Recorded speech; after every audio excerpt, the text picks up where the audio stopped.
বন্ধুরা, আপনারা কি জানেন আপনার হাতে যদি 1 লাখ টাকা থাকে তাহলে সেই টাকা ব্যাংকে ফিক্সড ডিপোজিট করলে কত টাকা ফেরত পাওয়া যেতে পারে? অনেকেই আন্দাজ করেন, কিন্তু আসল হিসেবটা কি সেটা কিন্তু কেউ জানেনই না। আজকের ভিডিওতে আমরা আপনাদের সেই সম্বন্ধেই পুরো ডিটেলসে জানাবো, তাই ভিডিওটা শেষ অবধি দেখতে থাকুন ও আমাদের দেওয়া হিসেবগুলো বুঝতে থাকুন। এবার আসি আসল কথায়। এসবিআইতে এখনকার ফিক্সড ডিপোজিট সুদের হার হচ্ছে 5.25% থেকে 7.5%-এর মধ্যে। সাধারণ মানুষ আর সিনিয়র সিটিজেনদের সুদের হারে প্রায় 0.5%-এর পার্থক্য রয়েছে, মানে সিনিয়র সিটিজেনরা সামান্য একটু বেশি পান।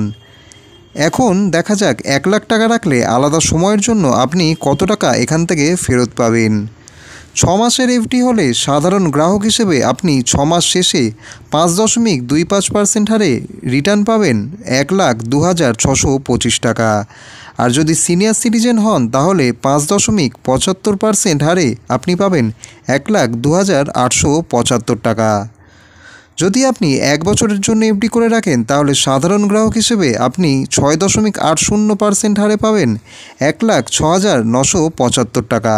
আর সিনিয়র সিটিজেন হলে আপনি পাবেন 1,07,502 টাকা। যদি আপনার 2 বছরের জন্য এফডি খোলা থাকে তাহলে সাধারণ গ্রাহক হিসেবে আপনি 7% হারে পাবেন 1,11,488 টাকা। আর সিনিয়র সিটিজেন হলে 7.5% হারে পাবেন 1,16,022 টাকা।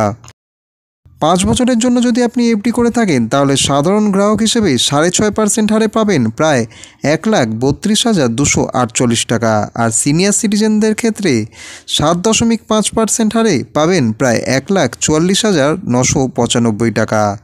যদি আপনি 10 বছরের জন্য এখানে এফডি করে রাখেন তাহলে সাধারণ গ্রাহক হিসেবে আপনি পাবেন প্রায় 1,90,556 টাকা।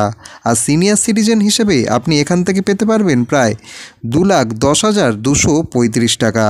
মানে সবশেষে দেখাই যাচ্ছে যত বেশি সময়ের জন্য আপনি টাকা রাখবেন টাকার অঙ্ক তত আপনার দ্রুত বাড়বে।